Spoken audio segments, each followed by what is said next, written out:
So I know that not all of you were here when I was here last in the winter, and I began this exploration of our relationship as a community to spiritual leadership. And it felt really timely. You know, we've been around for a while. We've been around for 6, almost 7 years.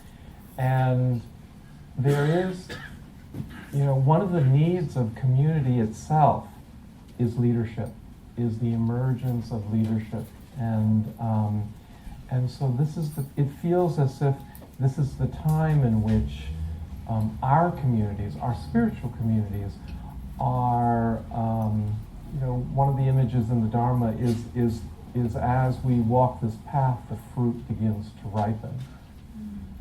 And this is what it feels like to me, that the capacity and the emergent possibility of leadership within our communities, as opposed to, you know, how a lot of the mainstream culture creates spiritual communities by going to a place, creating a center, and the leadership is somewhat imposed or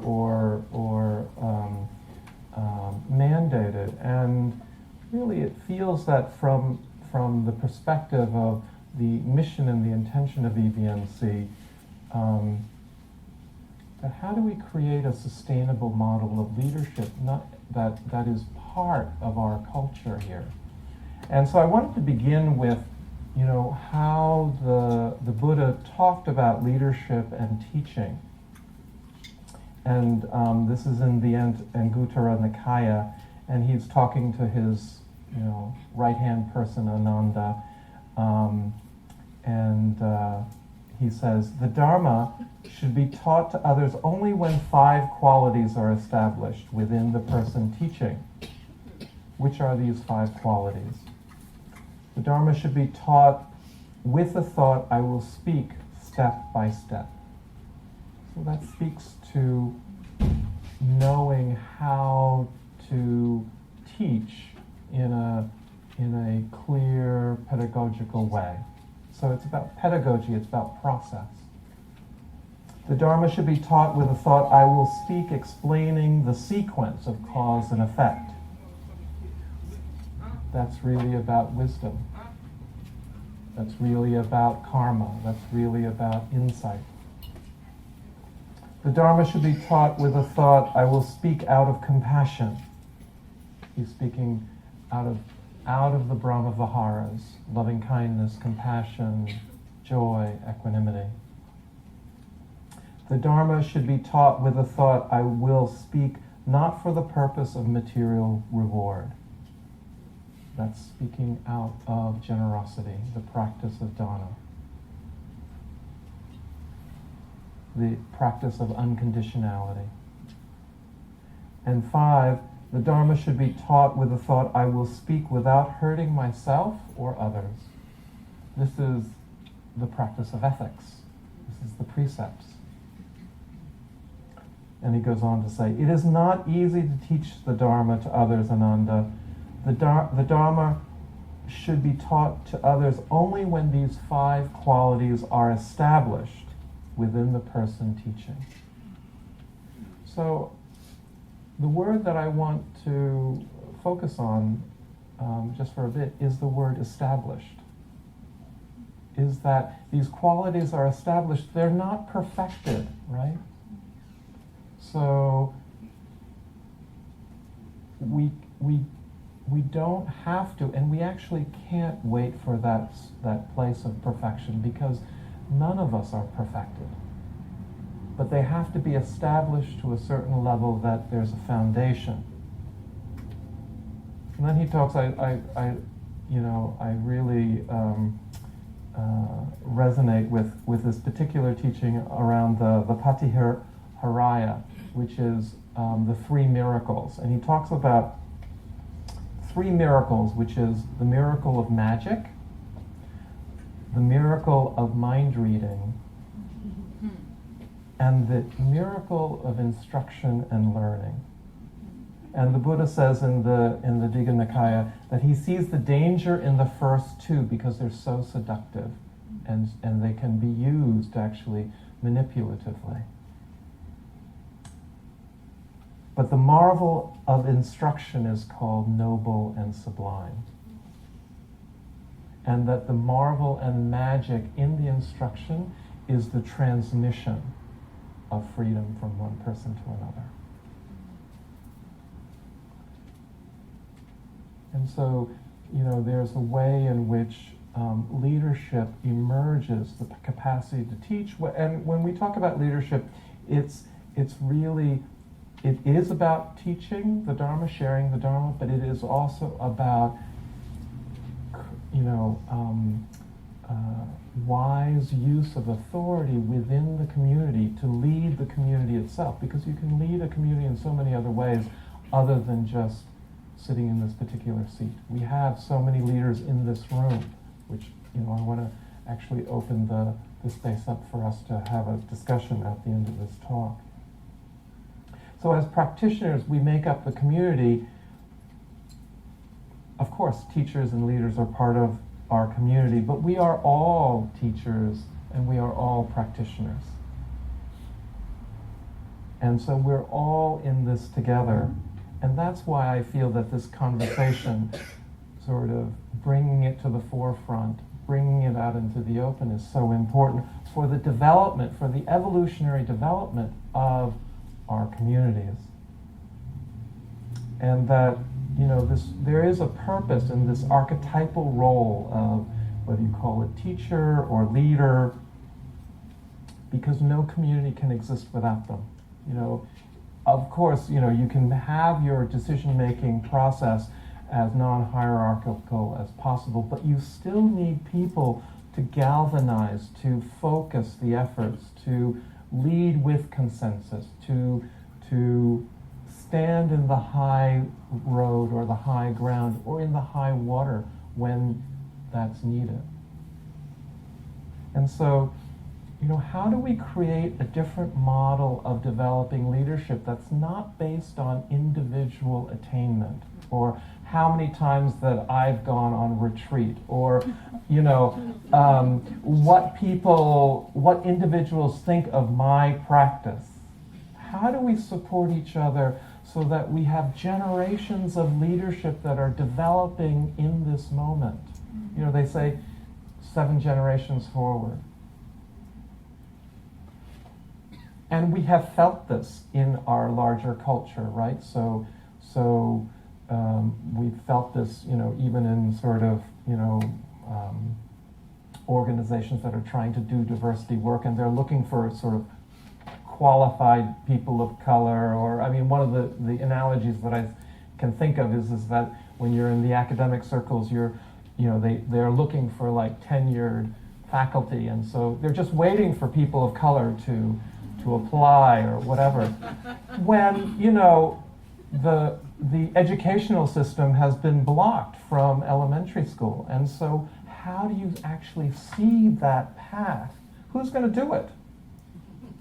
Except us, right? No one's going to be taking care of us. No one's going to be creating those opportunities for leadership other than us. And this is where I really feel that our collective focus now can be towards taking care of ourselves in the future. And that, whether we individually become leaders or teachers ourselves is not about success or failure. It's so much more than about the individual themselves, because that's the model that's out there. It's about how do we do this together. And so, the minute you walk in our doors, that's the entry level of practice, whether you're walking into a sitting group, whether you're walking into a class series or a day long. And from that entry level of practice, you begin to relax and deepen, and your faith develops. You attend programs, so there's the program level of practice. You get interested in the Dharma, this aspect of investigation and curiosity, and you begin to do the retreat level of practice, which is the more intense silent retreats that I know many of you have been on. And then there's the training level of practice, which I alluded to it when I was here in I can't remember, but March or something like that. The training level of practice that from your depth of practice, the Dharma is leading you to share that.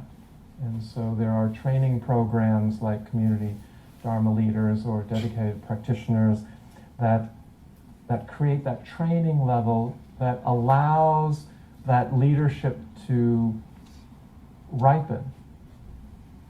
And then teaching becomes a practice in and of itself.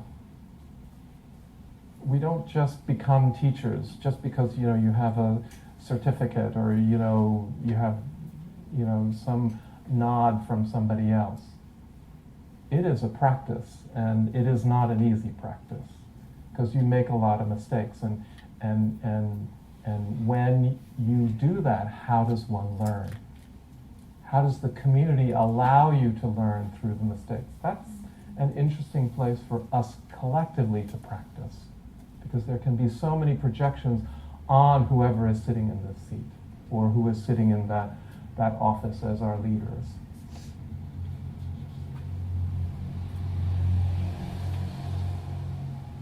But what I want to really, at least this is from my own experience, and maybe from the leaders and the teachers who are in the room right now, the path for us as communities of color is not easy around the development of leadership, especially if we're being trained in mainstream culture, because we are still the exceptions to the rule. There is nothing that actually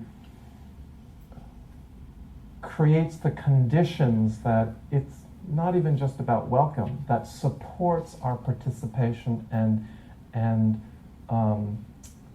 values our diversity in those particular training programs.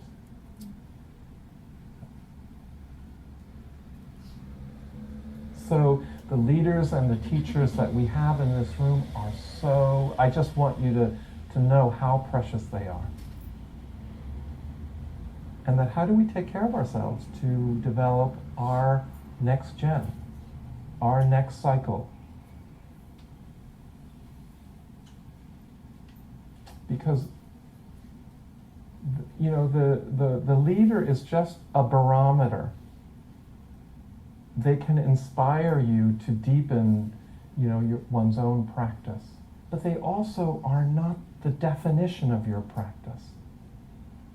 So how do we create a situation in which the teacher is also not the boundary? That the teacher is not the glass ceiling.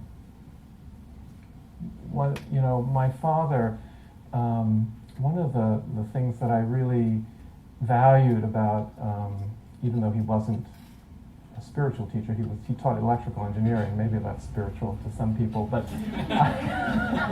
I could never handle, the information that he taught. But 40 years after people were his students, they would visit him. And that always, I had a little bit of awe about that. And so before he passed away, I asked him, so why do these people come and see you? And he said, I don't know. But what I try to do, regardless of the subject that I teach, is I try to encourage them to do more than I do. And so what I heard in that is how do you teach in such a way that your students supersede you? How do you teach in such a way that your students have the opportunity to do it better? to do it more. And it's not even better. It's to go deeper.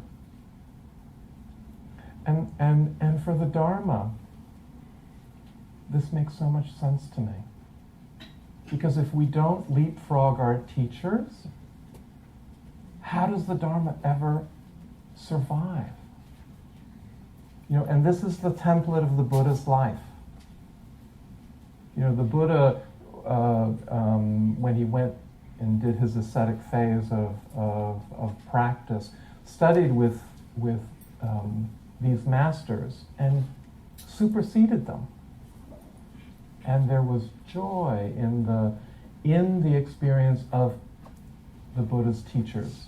The Buddha's teachers asked the Buddha to teach, but the Buddha said, this is actually not the path of freedom that I need to offer. And so he sat underneath the Bodhi tree and really found this set of teachings or rediscovered this set of teachings that is really what we have today.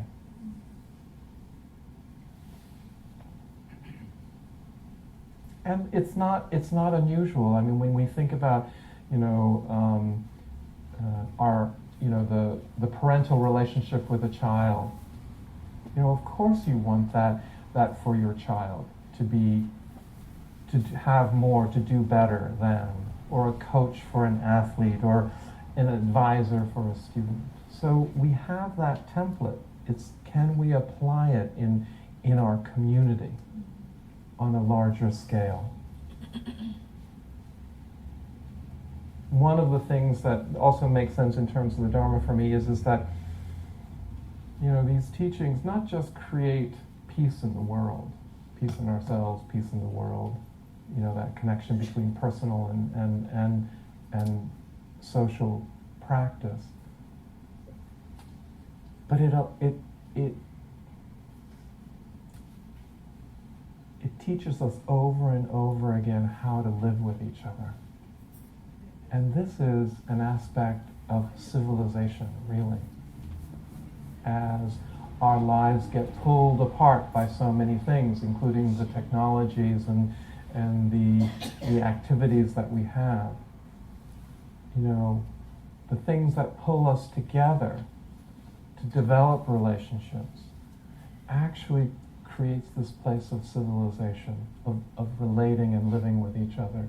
And if we don't go beyond where our teachers have gone, how do we actually lift this aspect of being together, of civilizing, of living together?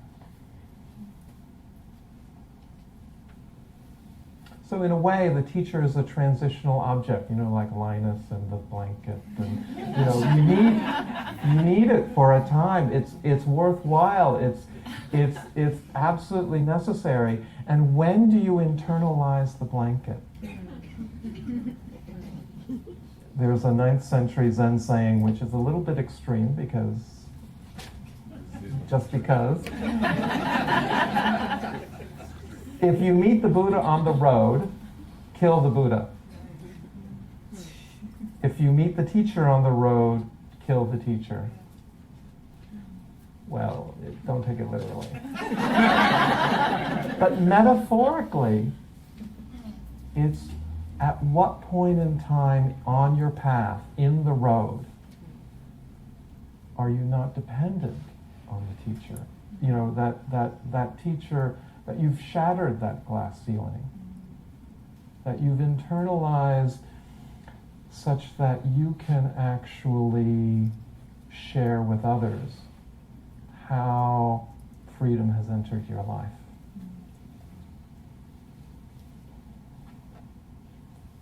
Because teachers aren't perfect, as I was just alluding to, in terms of we make mistakes. We actually learn from our mistakes because we don't learn from things that we know how to do already. So that's where teaching is a practice. So notice how your teachers learn.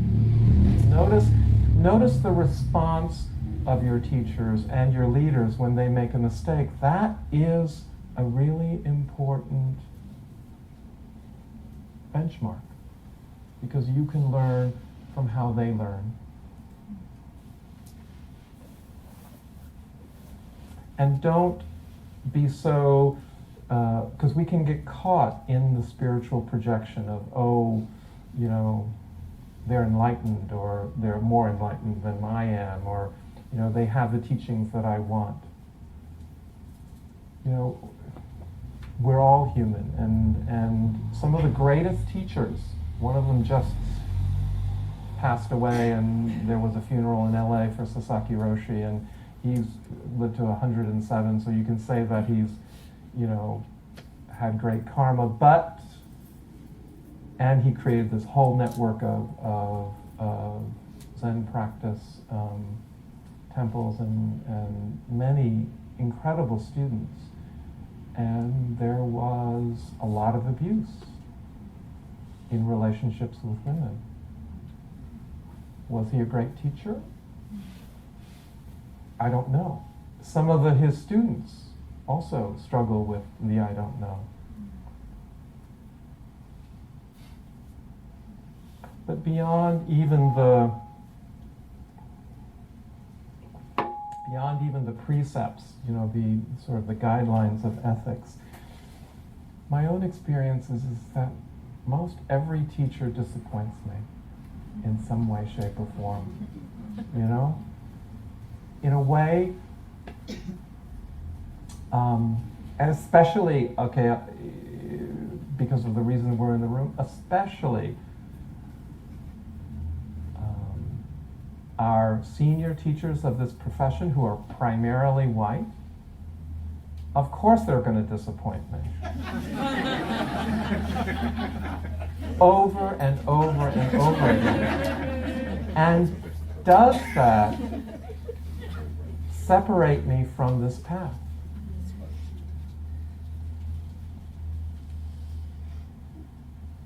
Just because I'm disillusioned in a teacher, does it mean that I'm disillusioned in the teachings? And that's what I have to remember over and over again. Because it may not be the purpose of a teacher to fulfill everybody's needs. And so this is why EBMC in particular is so valuable, because we have so many different teachers. It is really good to have multiple teachers, that you can hold multiple perspectives and fulfill multiple needs. Because as soon as you get diverse folks together, not all the needs are going to be the same. And so, you know, it's good to diversify this. It's good not to put, you know, all those particular eggs, those leadership eggs, in one basket.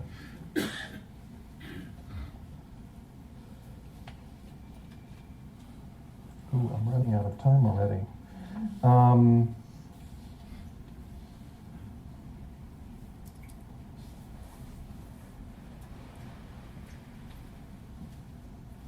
So I really do want to, I'm going to jump over a piece and I'll save it for the next time I'm here. I do want to talk about this collective piece of how do we begin to, and I'm going to invite the conversation, how do we begin to look at creating a different model for developing leadership that is about nurturing and fostering rather than competing and individuating. That, you know, again, I'll go back to one of the stories from the Buddha's own teaching experience when he sat underneath the Bodhi tree and became awake or enlightened or whatever you want to call it. It wasn't clear to him that he wanted to teach. It wasn't clear to him that he wanted to lead people into this spiritual path, because, you know, in the classic language, people's eyes were so covered with dust and mud. And it took someone from the spiritual community, one of the devas, to come down and speak with the Buddha and convince him, but, you know, this is what we really need, because there are people who have very little dust in their eyes. And so even the Buddha didn't decide to teach on his own. He had that support of a community member, saying, yeah, go. Do it for us, because that's what we need.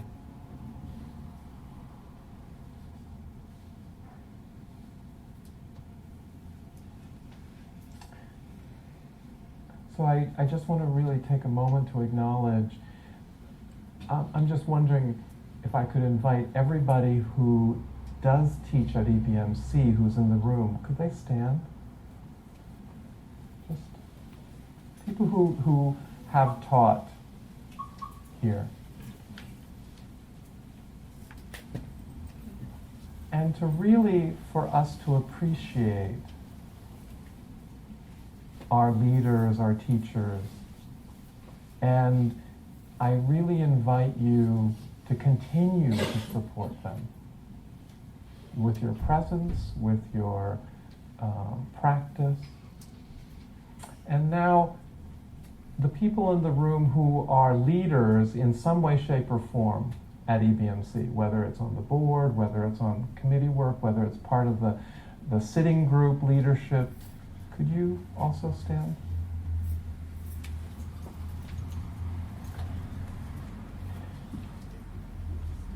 And to appreciate the leadership that comes from our community.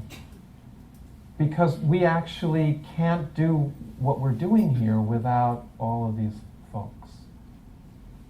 And if they need their backs covered, that they know that we're here for them. Thank you. And I know that there's this deadline for the Community Dharma Leaders application that's coming up in September. How many people in the room are applying to that program? And if you could stand.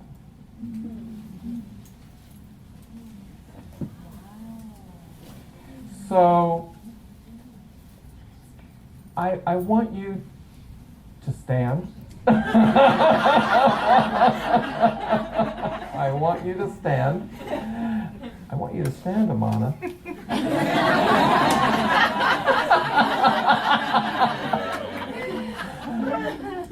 And I want you to take it in that I don't know if everybody will get in or make it through the program, because that's the way programs go.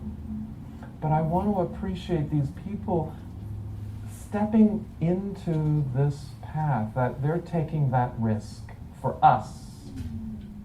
And that, that we support both the people who do get in and don't get in. And how can we be there for them as they start teaching, as they start leading, that they don't have to prove to us how good they are. We just have to be there for them. Because we have to give them that curve. No one else is going to give it to them. So that we show up, whether we like the subject or not, that we support them with the practice of Dharma, and we support them with our attention.